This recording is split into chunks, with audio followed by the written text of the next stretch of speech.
Hello and welcome to Film du Siècle, the film and media channel focused on all things 90s and 2000s.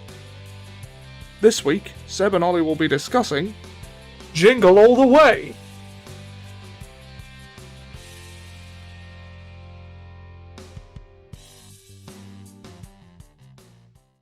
Hello and welcome to Film du Siècle. We all hope that you had a lovely Christmas and that you will have a happy new year next year. It's been a weird year, but hopefully you managed to cap it off well. What else can you say other than that? Yeah. So we're going to continue to watch some Christmas movies. Yes. We've got the classic Arnold Schwarzenegger flick, Jingle All the Way. Yeah. I had trouble finding this one because I assumed being a 20th Century Fox movie, you would find it on Disney+, but this is not the case. Would so, wouldn't you? Yeah, I've noticed that Disney Plus have a habit of burying stuff that they might consider embarrassing in one way or another. Yeah. Like, you'll find the first three Home Alone movies, but you won't find the later one with Eric Avari. You won't find the one with Malcolm McDowell. You won't find a lot of the direct-to-DVD stuff, even though there's no reason for not having those things. Yeah, I mean, surely the whole draw of Disney Plus is that everything is on there. Yeah, obviously they're hiding things like Song of the South and stuff like that, but they're also just hiding movies that did badly, like Jungle to Jungle and things like that. And also, apparently, Jingle All the Way. I noticed that Dragon Ball Evolution isn't on Disney Plus. That's a 20th Century... Didn't 20th Century Fox distribute that? They did. This is what annoys me, just because they assume that... Because they might think, Dragon Ball Evolution, this won't be popular. Well, it wouldn't be, and I wouldn't watch it if it was on there, but it's conspicuous by its absence. It is really weird what on there and what isn't. They just get embarrassed by things, and it's a shame, because this is quite a fun movie, but it's been critically panned. Yeah. I mean, we find this with this channel. There's a lot of movies that we like that didn't do very well at the cinema and were panned by critics. And vice versa. I mean, a large part of the reason I like a lot of these films is I first saw them when I was a small child. So there's the nostalgia factor. Oh, but there is something that I watched recently that's a very popular movie that I just didn't like. What's that? One Flew Over the Cuckoo's Nest. Never seen it. Just didn't connect with it. I mean, I liked the beginning and the middle. There were some fun moments, but the ending just left a really bitter taste in my mouth. It was very bleak, and I just didn't like it. And I don't understand why it was so popular. Although another movie that I've put off seeing for a very long time and finally saw was The Italian Job. I haven't seen that either. Really good. I don't know why I haven't seen it sooner. It's amazing. Right, there's a situation at the end, Ollie, where, spoilers for The Italian Job, the 1969 movie The Italian Job, where they're hanging off the edge of a cliff on a bus, and they're all at the front of the bus, tipping over, but the gold is at the back of the bus, and it's a literal cliffhanger ending where you don't know how they get out of it, if they get out of it, but they have to abandon the gold. How would you get the gold from the back of the bus and the passengers off safely? Well, I don't know. There's an answer. Apparently a scientist figured out how to do it. Oh, wow. Right, you get the one person to go to the back of the bus because he's demonstrated that Michael Caine can go to the back of the bus without there being any huge problems. Rip off the doors at the side of the bus to lighten the weight at the back. Then you send somebody out the front to pierce the wheels so that they'll deflate, and that will stop the rocking a bit. And then, I think after it's deflated a bit, you have the opportunity to get one person to go back and get the gold bit by bit. And then you just hijack the next car that comes along and steal the gold. Yeah. Then you've done it. So there is a way to solve the Italian Job ending. Yeah. That aside, this is a movie that I watched a load as a child and really enjoyed. I don't know if Ollie did? No. Well, sort of. I didn't actually see it or learn which movie it was until I was already an adult. I was around one of my uncle's houses or something. A relative's house, I don't remember which one, for Christmas. It's not the dodgy one with the bows and arrows in his basement, is it? No. I would have You remembered had to that. think for a second. Carry on. I would have remembered that. No, I'm pretty sure it was one of my uncle's houses. and it was on TV at the time, and it was the bit. It was the bit with he's trying to reason with the kid in the ball pit after the whole you need a red ball thing. Yeah. And I was disappointed when we had to go because I was enjoying this funny movie that I didn't know the name of. And then I didn't find out. A friend told me about the film Jingle All the Way because the Big Show's in it, and he fights Arnold Schwarzenegger at one point. So I was aware that a film called Jingle All the Way with Arnold Schwarzenegger in it existed, but I didn't know it was the same film I saw at that relative's house that one time.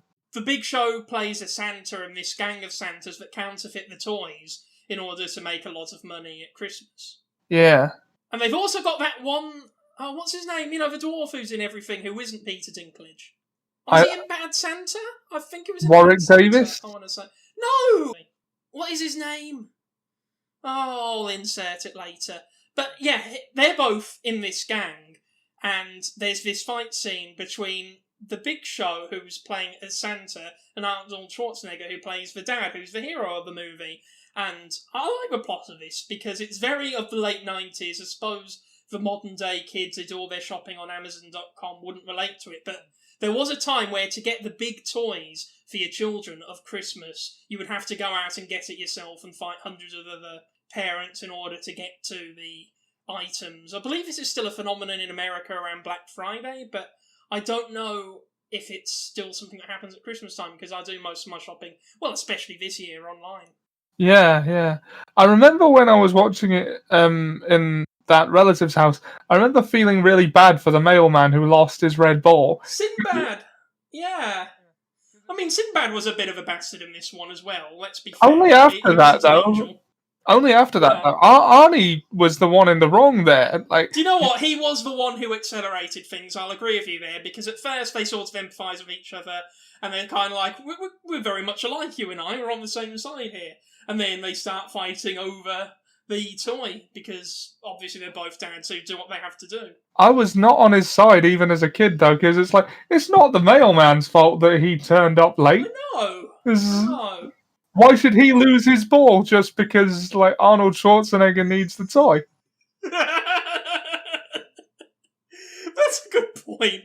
I'm curious to see whose side we're going to be on at the end of this viewing, whether we'll be on Team Sinbad or Team Arnie. Yeah, very curious. Yeah. No, I like this movie, and I think it's very interesting that the protagonist and the antagonist aren't forces of good and evil, like you find in a lot of these movies. They're just two people who are in different frames from our perspective as the audience, because we've got one guy who's portrayed as the hero and one guy who's portrayed as the antagonist, whereas they're not, without going through the whole cliche, they're very much alike. Yeah.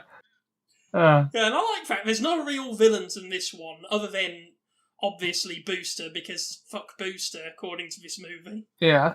I felt sorry for Booster, actually. I think he's very much... He's almost like a proto-Jar Jar, which is quite funny when you stop to think... When you stop to think that Jake Lloyd's in this movie, I find it ironic that there is a unaccountably hated in-universe meta character who's very much the Jar Jar Binks. He's very there to sell toys, but for some reason a lot of people don't like him. And I think it's ironic that Jake Lloyd's also in this movie as the child. Well, the film, I remember, didn't really set Arnie up as unequivocally the good guy. He's clearly neglected his family a little bit. He's flawed, and he does make the effort, but sometimes it's not enough, and sometimes it's the way he goes about the effort as well. And this ends up being an extravagant display rather than, if he had just been consistently dependable. That's actually a very good point. I can't wait to watch more of this. Okay, let's watch this film and come back to you. Okay. And we're back. We've watched Jingle All the Way. First of all, a bit of housekeeping / trivia. It turns out that it was Danny Woodburn who played the dwarf, and his only other main roles were in Viva Rock Vegas, which was the live-action Flintstone sequel. I think the second time this month we've mentioned that, and Murder, She Wrote as Gunslinger Robot. Which makes me wonder what the hell that episode of Murder, She Wrote was about. And also, did you know, Ollie, that there was a Jingle All the Way 2? I did not know that, no. No, it was starring Larry the Cable Guy, made by WWE Productions. It was one of their straight-to-DVD movies that they made lots of in the last few years. Oh, that doesn't surprise me. With none of the original cast returning, you would think The Big Show would be in it. You'd think so. But apparently not. You'd think that that would be the connective tissue between the two movies, since Arnie obviously didn't return. Yeah. Oh well, missed opportunity. Ollie, what did you think of the movie? Yeah, it was a fun time. I can sort of see why it didn't do well with critics. Certain things are kind of nonsensical. It's so dumb, but it's so amusing. Yeah.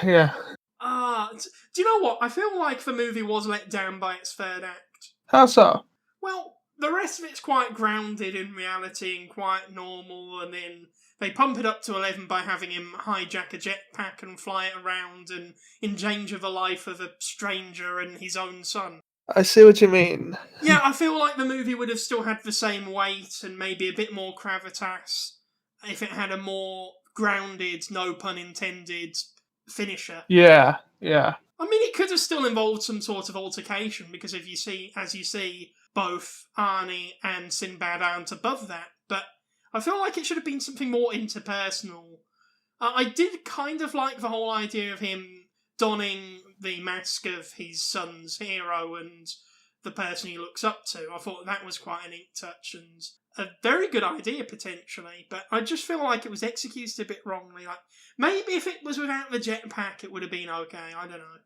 I felt like the jetpack was taking it too far, and also, we don't see any reason to suggest that Sinbad would endanger the life of a child to get the toy. We know he's desperate for it, but there's no reason to suggest he'd be that desperate. Yeah, I mean, he'd lie about a homemade explosive device. That bit was one of the funniest. I loved that moment. Inadvertently actually drop a real bomb that he didn't realise was actually a bomb. See, I like that because it was a bluff, and I liked his reaction when he realises it was a real bomb. Yeah. Oh. They actually ruined the joke a bit by cutting to the police to show that they're alive. Yeah, I'm like... I don't feel like it needed that. I think the ambiguosity is even funnier. Yeah, well, for a kids' movie, I think that you've got to show that they're okay. But it's more like an obligation than something that should be done, if that makes sense, because the joke works a lot better if you think there's a chance they might have died. Did he just kill a bunch of people? Yeah, that's what made the joke funny, and they kind of ruined it. They undercut their own punchline a bit. Yeah, overall, it's a fun movie, and it's just as fun as it always has been and will be. I like that we got to see Phil Hartman do a live-action role for a change, because he's most well known for Zach Brannigan, his Simpsons roles. Yeah. I know that they obviously recast him for obvious reasons, because sadly he was murdered, but oh my god, this is starting on a very somber note. Sorry about this, Ollie. Yeah, it is. This movie is very much like a more innocent version of Falling Down. Yeah, in a way, it is, yeah. I see what you mean. The dad is pushed beyond what would normally be expected of someone on a simple, I don't want to say quest, but you know what I mean. Yeah. Quest. It's a quest movie, and I like that. And I like how it does a good job as a quest movie of feeling atmospheric. It feels very Christmassy. It's a nice little time capsule seeing what these crowded shopping malls were like once upon a time, pre-COVID, before all the online shopping. It was nice to see in a way. It's almost comforting in a strange way, and you wouldn't think it would be. Yeah. I had a Mandela effect. I remembered the Super Bowl that he has to get as being a red ball. No. The ball he offers that little... See, he says little girl, but it doesn't look like... I know, it's an androgynous child. He offers the androgynous child the red ball, which obviously the child doesn't want because the child's surrounded by the red balls. The child specifically wants that balls, and that's quite a good bit of social commentary, because people do only want the one thing that they specifically want. They don't want the loads of equivalent things around, and it's a lot like how he wants he doesn't want a doll, he wants a Turbo Man doll. Yeah. We have Iron Man at home, Turbo Man. Yes, basically. Oh my god, I'd love to see a post-credit scene where Samuel L. Jackson turns up and tries to get him on the team, and then he says, No, I wasn't really a hero. I was just dressing up as one for my child. I don't know what the accent was. It certainly wasn't Arnie. Yeah. Austrian man does bad Austrian accent. Yeah. I questioned when we were watching it whether What's his name in the film? Howard. I thought it was Howard. Whether Howard is an Austrian name, but then his name's Arnold, so it's not that far removed. Exactly, it's not a traditional Austrian name, although, judging by the sound of him, he's very much a lowlander rather than a Tyrolean, so I don't know. I've never come across a Howard in Austria, or an Arnie, for that matter. In the context of the film, he's clearly a first-generation immigrant. So, like, yeah, you would... either that or he has that very rare condition where someone wakes up one morning with a different accent. Yeah, you mentioned this. That's an actual medical... Yeah, that's an actual medical condition, Ollie.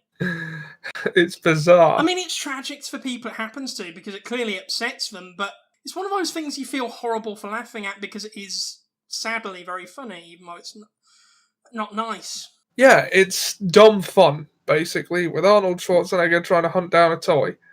And he beats up a Santa or two along the way. Yeah, but the Santas had it coming, Ollie. They did. They had this sort of scam ring of selling bootleg toys. That's a funny little side plot, and really they could have been the antagonists of the movie in a way. And they pitched it as like a secret society of Santas going above and beyond for the kids. Yeah, but really they're just in it to make a quick buck, doing their racketeering and making counterfeits, I think it's implied. Yeah. Yeah, that was a fun little subplot. He fights for Big Show, he fights for Dwarf. I felt there were two dwarves, because there's the smaller dwarf who gets punched, and this movie is very bad at punching down at times with its humour. Yeah. Like when he punches the reindeer. Yeah. I always felt sorry for the reindeer, and that wasn't funny. Yeah, it's an animal. I know, and it's unnecessarily mean-spirited, and it looks like it got hurt. It looked like it felt the pain from the punch of the big bodybuilder. It's not nice. Yeah. It's not nice, and this is after his lowest point. Actually, this should be his lowest point in the movie, but it's written off as a joke. Yeah, immediately before that, his lowest point is when he realises he's stealing from a child. Yeah. I mean, I like that this character can have low points, and it's not an infallible protagonist. I don't know if he learned his lesson, though, because in the end... What? I like that the beginning of the film portrays workaholism as a flaw. Yeah. Because, like, it's a good sort of, like, bait and switch, but not really, because they mention he's working hard and it cuts to an office party. And you think, he's going to be an arsehole, he's going to be enjoying the party instead of spending time with his family. But no. No, then it cuts to him still working. And he's the only one who is, other than his secretary. Yeah. It immediately telegraphs him as somebody who doesn't want to let anyone down. Yeah. And, it portrays workaholism as not a virtue, which I think is refreshing. Yeah, especially when it comes at the expense of family time. Yeah. Yeah, because having a good work ethic is a good thing, but you've got to understand the time and the place for that, and he's clearly being asked too much of, because he's got to go and see his son's karate graduation? Is that the term? Well, when you get a new belt. Recital. No, but he gets the belt at the end, so it's a ceremony. What's the term? Yeah, I suppose. I don't know. Is it a ceremony? Is it a belt getter? I mean, I'm sure the word recital was used. Yeah, I'm sure it was. Oh, whatever. I don't care. But I'm glad they didn't do the liar thing with this and make him a complete arsehole. Yeah, that's refreshing. They just sort of make him as somebody whose priorities are a bit off and always means well, but doesn't necessarily go about it the right way. Like, the first thing you see him do that's wrong is when he drives in the hard shoulder to try and take a shortcut. And that's the whole thing through this movie. He just keeps taking shortcuts that are detrimental because he keeps getting punished for it. And that's the thing that's a bit weird about this film. He wins in the end his son's affection by robbing somebody's suit and flying it about, endangering lives. He gets rewarded for the same behaviour that keeps getting him punished, and that's kind of weird. Because sincerity was never the issue. So it's not like now he's in the right, because he's just as much in the wrong as when he was driving in the hard shoulder. There's a reason you're not meant to do that, without lecturing anybody. So I don't know what the takeaway is. Break the law for your son's affection, but don't get caught? Is that the lesson? I think so. Okay, I'll be more careful when breaking the law for my family in future then. All right then. Also, I did come away on Team Sinbad in the end, I think, like we were having that discussion earlier, because he gets arrested for basically doing the same thing that Arnie did, but Arnie gets off scot-free and gets treated as a hero, whereas he gets taken away in handcuffs. Although, having said that, there was also the tying the man up, so I suppose what Sinbad did was worse, and also he did endanger the life of... He endangered the life of a child, whereas when Arnie endangered the life of his son, the son's life was already endangered anyway. Yeah. Not that it makes it better, but... How well did the film achieve its goals? What were the goals? I mean, I'm not sure what the goals were. It was a family Christmas movie about getting a toy. It's a pretty funny one of those, so I'd say pretty well. Yeah, it did okay, I think. I mean, you could see it as an indictment of consumerism, but it doesn't really go that way, does it? It doesn't. It's kind of weird. I mean, I suppose the whole thing is family togetherness because producer Chris Columbus did rewrite the script and added in the elements of satire about commercialism, so you can definitely feel his fingerprints on it, and honestly, I think those are the parts where it feels like it's more than just a regular movie. Yeah. Also, it was very much inspired by things like Cabbage Patch Kids, Beanie Babies, I suppose you could say. Because the 90s was a time when there were a lot of collectibles that were difficult to obtain, and people would go nuts for them. Like, they would hoard these things, all sorts. And of course, eventually the bubble bursts and the collectibles aren't worth anywhere near as much as people would think they were, because they keep making more and more of the things until they become basically worthless. Yeah. Anyway, that was a bit of an aside. Oh my god, okay, here's something interesting. Did you know that Joe Pesci was originally going to play Myron, but Columbus decided on Sinbad instead? Oh wow, I can actually imagine that. Yeah, because he's got the same little man getting angry at the world kind of vibe. But do you know what? I am kind of glad that they didn't go with Joe Pesci, because I think the Home Alone comparisons would have been made. Yeah, and he would have suffered therein. Yeah, and do you know what? This might be controversial, but I quite like Sinbad in this. I thought it was alright. Yeah, because I think he's one of those comedians who it's popular not to like, and I don't know why. I don't know who he is outside of this. He's a stand-up comedian, but I'm not aware of his work outside of Jingle All the Way, to be honest with you. No, nor am I. No. He was in Good Burger. Yeah, I think he was also in that, what's the name? The Denzel Washington airplane movie, where Denzel Washington's an alcoholic who flies the airplane. Is it called Flight? Is it just called Flight? I don't know. I've not Sinbad seen was the in that, movie. though. Sinbad was in that. What was the question? How well did the film achieve its goals? What were they? Well enough. I don't think it's one of those movies that would be considered a staple at Christmas time. I just remember it, but I think it's an interesting time capsule. Did the movie exceed your expectations? No, not really. It was basically as I remembered it. Yeah, it probably wasn't actually as good as I remembered it, to be honest with you. Yeah, I mean, I remember thinking it was screamingly funny that one time at that relative's house when I was watching what was on TV. Do you know what? When you're in the presence of others and you're 5, it probably is. Yeah, I don't know. It's got its moments. I mean, I'm sorry, but in the years since between seeing that and finding out what the film is called, it's probably lost a bit of its appeal.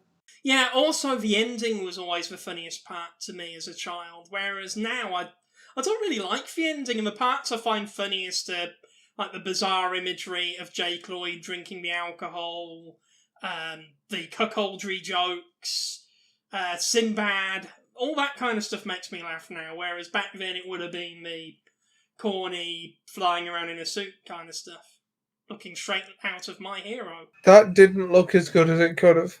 No, I do wonder where the budget went, because this cost $75 million to make. Jesus. Do you know what?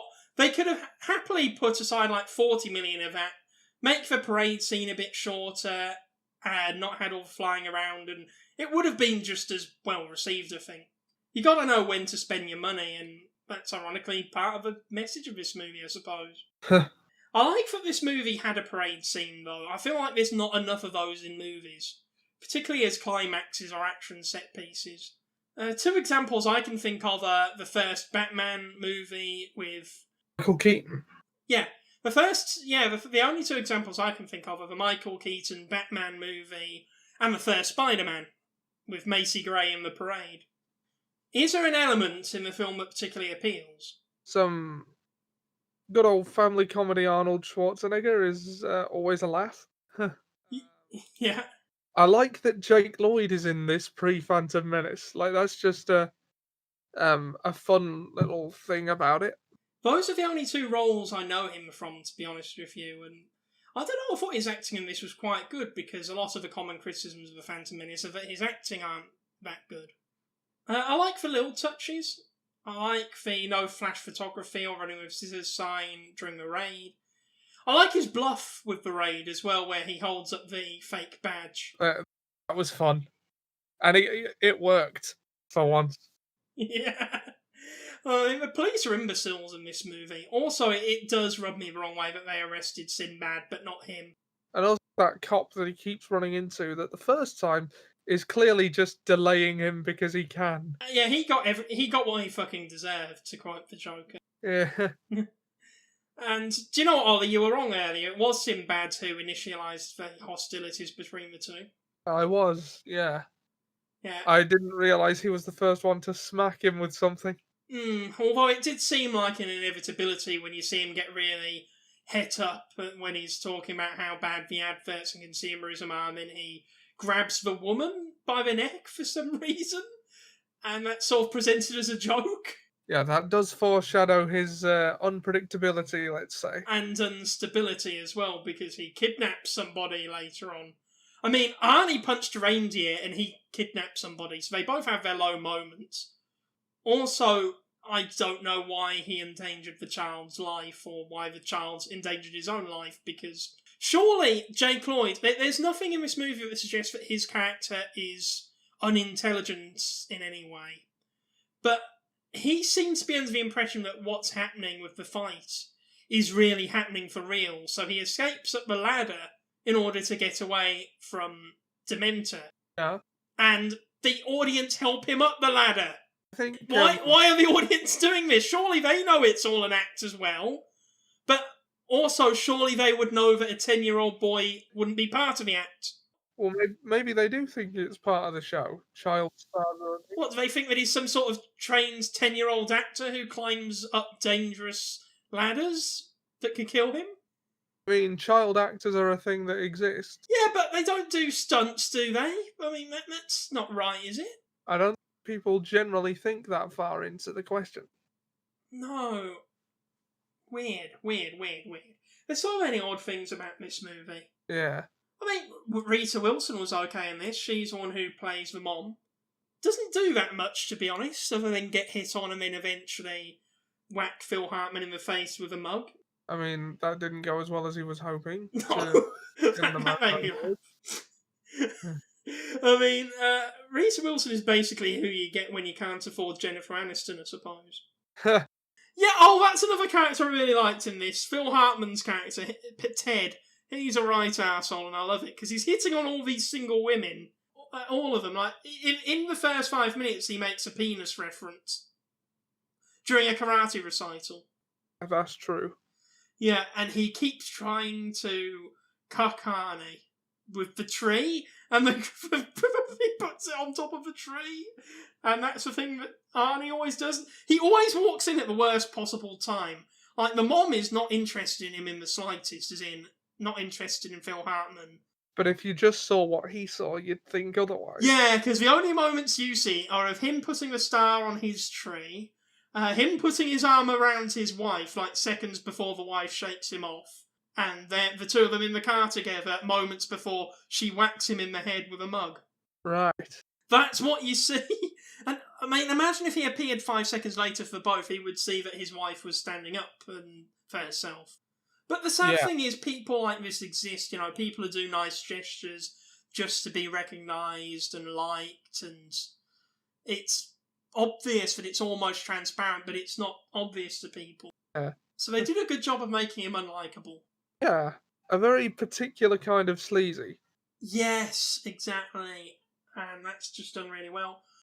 Like if Ned Flanders had an ulterior motive. Basically, yeah. I mean, we know he doesn't, but I don't know. It's Zach Brannigan meets Ned Flanders, I suppose. Yeah, that's a good comparison. And I don't know what the deal with his son is. You know, the fat kid who's friends with Jake Lloyd. Yeah. Because I think he's just really tone deaf and there's nothing malicious. But he says really weird stuff like, maybe your parents should get a divorce, and who talks like this even as a child? None of it's taunting or mean, it's just really tone deaf. I think he is genuinely just supposed to be not very socially conscious at all. I think that's funny, and they could have made more out of that joke. Also, those two kids are really excited for the Cat in the Hat. Of all things. Of all things, like there's Sonic in the parade, there's a Lego Man, there's Bart Simpson, I think. I don't know. 20th Century Fox could be. Yet they're excited about the Cat in the Hat. Probably the least exciting of all of the Dr. Seuss creations. It's literally just a cat wearing a hat. That's all. It'd be like if somebody got excited for the Sugar Puffs monster. Certain people do get rather excited for Tony the Tiger over the internet. Though. What, you mean in a furry kind of way? Yes. Oh, bloody hell. That's not great. Not I'm king shaming. Our mutual friend told me he's very popular in that community. Bloody hell. He must be a serial offender. Ha! Yeah. Boom, boom. I did like the "here's to you, Dad" imagery. That was. Yeah. And also, this will sadly be the only time we ever get to see a live action Phil Hartman sadly and wistfully saying, Balthazar, while he puts out a flaming head. Again, the flaming head through the window was funny. I don't like carol singers, and it was just very rewarding for me to see them get scared by a flaming, disembodied head flying through a window. Yeah. There's a lot in this movie that in isolation is really funny. Yeah, exactly. Arnie walking in at the worst possible moment. No, I wasn't giving him head. I was just inspecting his trousers while they just fell down because they were covered in coffee, and my head was at that level from your position in the window. Also, there's a lot of excitable extras. I know I like to talk about extras in movies. I noticed just a few in this one. There's the... do you remember the guy on the bus who keeps getting up and then down and up and then down? The school bus? Yeah. During the parade scene? That was weird. That was an excitable extra. And then you get that girl who really gets into the guitar solo during the parade, like really gets into it. Yeah, that's another noticeable extra. I like how they try and steal the show, and I'd like to believe that they got good acting careers later in their lives just through being noticed. Ollie, how does the film hold up today? I mean, it wasn't brilliantly received by critics at the time, so how well does it have to hold up today? I don't know. Let's have a look at the critic scores, shall we? Kind of fun. I don't see this I don't see people showing their kids this though. Explain. Like in the way that you always show your kids Home Alone. Is it the bits where he punches the dwarves, or the bits where he gets cuckolded that aren't kid-friendly? I just don't think it's on the level of a timeless classic. No, and I said that earlier. Yeah. Yeah, I don't think this is the film that you show your kids because it's a Christmas movie. Yeah, this isn't the Santa Claus, this is Jungle to Jungle. Okay. Oh my god, this is horrible, Ollie. I've just looked on Rotten Tomatoes, Jingle All the Way. Guess what the tomato meter has it at? Go on. 17%. Bloody hell. I mean, it's not that bad. I don't think it's a good movie, but it doesn't deserve 17%. What's the average score? That's a better reading. 47 people. Yeah, and then what's the next bit? That's all it's got. Because it normally tells you the average score of each reviewer. Because 17% only means that the remaining 83%. Well, less than 100 people reviewed this, though. Well, 17% means that 17% of critics gave it a score of 6 or above. Like, a film could get 5 out of 10 across the board and it would be 0%. Does that mean there's not enough people for an aggregate score? Because there's only 47 people who reviewed it. The tomato meter should tell you its average score as well, does it not? No, it just says 17%. Jingle All the Way to 2014. God, it does exist. Actually, I'm curious to see if Jingle All the Way 2 is more received. No, you're right. It doesn't seem to be in. See score details. Ah, you click see score details. Okay. Right. Average rating 4.3 out of 10. So it would actually be closer to 43% if that were the metric. Yeah, it's weird that that's not the metric, Ollie, because 4.3 actually seems fairer. I mean, without nostalgia goggles on, I'd probably put it about 4.3 myself, so that seems fair. 8 rated fresh, 39 rated rotten, so 17%. I see. Okay. Yeah, that doesn't seem fair. So, ironically, that means that critics liked it more than the audience. The average rating of the audience was 2.91. So yeah, critics did like this more than the audience, despite the score being initially higher. It's a critic, darling. Who would have thought? Critics' consensus: Arnold Schwarzenegger tries his best, but Jingle All the Way suffers from uneven tone, shifting wildly from would-be satire on materialism to an antic slapstick yuckfest. Yeah, that's fair. Yeah, they're right. Okay, I'm just going to look at the reviews of Jingle All the Way 2 without having watched the movie, just to compare the two. Okay, it's not got enough people who have watched it, although, funnily enough, it's got a 30% audience score. Larry the Cable Guy's Jingle All the Way 2. I still can't believe this movie exists, and that the WWE movie didn't bring back the Big Show. Knowing WWE films the way I do, it doesn't surprise me that this was a thing that they did. I could just imagine Vince McMahon's being told that the Big Show was in the first movie and he should return for the second, say, no, fuck him. The Big Show, he's the largest athlete in the world, which automatically makes him good as far as Vince is concerned. Yeah, he wouldn't say it to his face. He would just consider it some sort of power move. If he said it at all, he would say it to his face. Okay, fair. Yeah. Yeah, I mean, 45%. Yeah, that's where I would put it. I claim to know Vince McMahon as a person. That's just what I assume based on what I've heard of his character through osmosis. Yeah, Osmosis Jones. Do you remember that movie? Google Vince. I do. It's a good movie. Google Vince McMahon stories sometime if you need a laugh. Okay, I might do that after this because I definitely need a laugh after this movie. Okay, that's mean. I thought it was okay. Yeah. So yeah, the film, it holds up well for me as someone who lives through the 90s and remembers how Christmases used to be. I think you really would have to be a young kid to fully appreciate this one. Or at least to not fully appreciate the flaws in it, which is sort of the same thing. Because the flaws become very apparent when you reach the age of 10, don't they? Yeah. Although it's not unrelatable today because you still have this sort of chaos over things like the PS5s, although it's very much console wars rather than toy wars these days. Yeah, the Turbo Man doll was the PS5 of its day. I mean, it's weird that people used to get as excited for things like Beanie Babies as they would for things that serve an actual utility purpose like a games console today. But imagine if people got that excited about Funko Pops. Oh, God. Let's face it, we all know 2 or 3 people that do, with their black expressionless eyes and their features that only work on, Vision. Because, if you've got a Funko Pop of Vision, you know who that is, because there's no mistaking Vision for anyone else. But if you get a Funko Pop of James Bond, it could literally be any man in a suit. I don't get Funko Pops. Neither. Well, that's because you're so cruel to people, Ollie.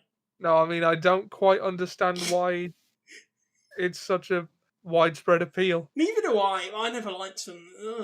Ugh. I have no strong feelings for them one way or the other, to be honest. But I just don't think they're worth the vinyl they're made with. If that's what they're made with, I don't know. Anyway, getting back to Jingle All the Way. Yeah. We've lost the Funko Pop crowd now, haven't we? Yeah.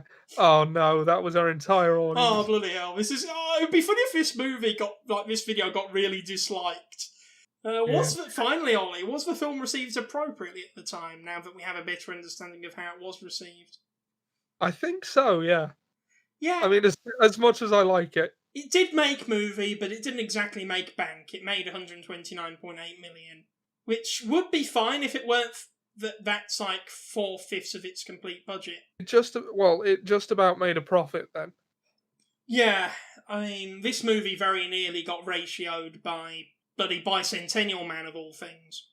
1996 movie. It doesn't feel that old. I don't think it does. Oh, it must have been relatively new when I saw it on TV then, because it wasn't that far after that. Yeah, it must have come out like 3 years later. Can you believe this was only filmed in the space of 5 weeks? No, tight schedule. Yeah, it was a very tight schedule and it did very well considering. And interestingly, when this came out, Tickle Me Elmo was the big popular toy, and a lot of people did make comparisons at the time. Tickle Me Elmo, imagine that being popular today.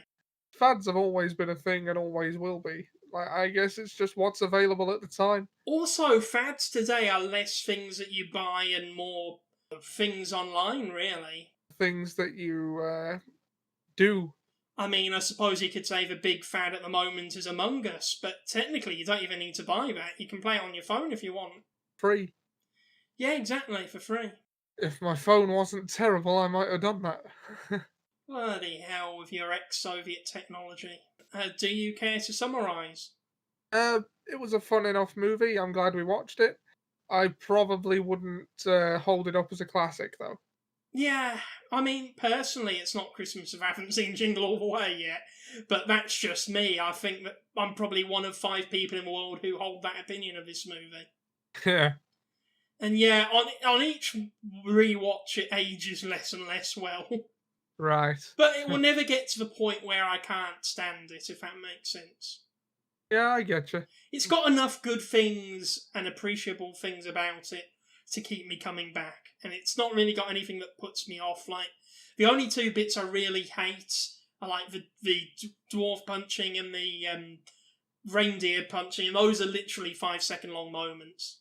Yeah, yeah. Now you know how we feel about this movie. We got next week.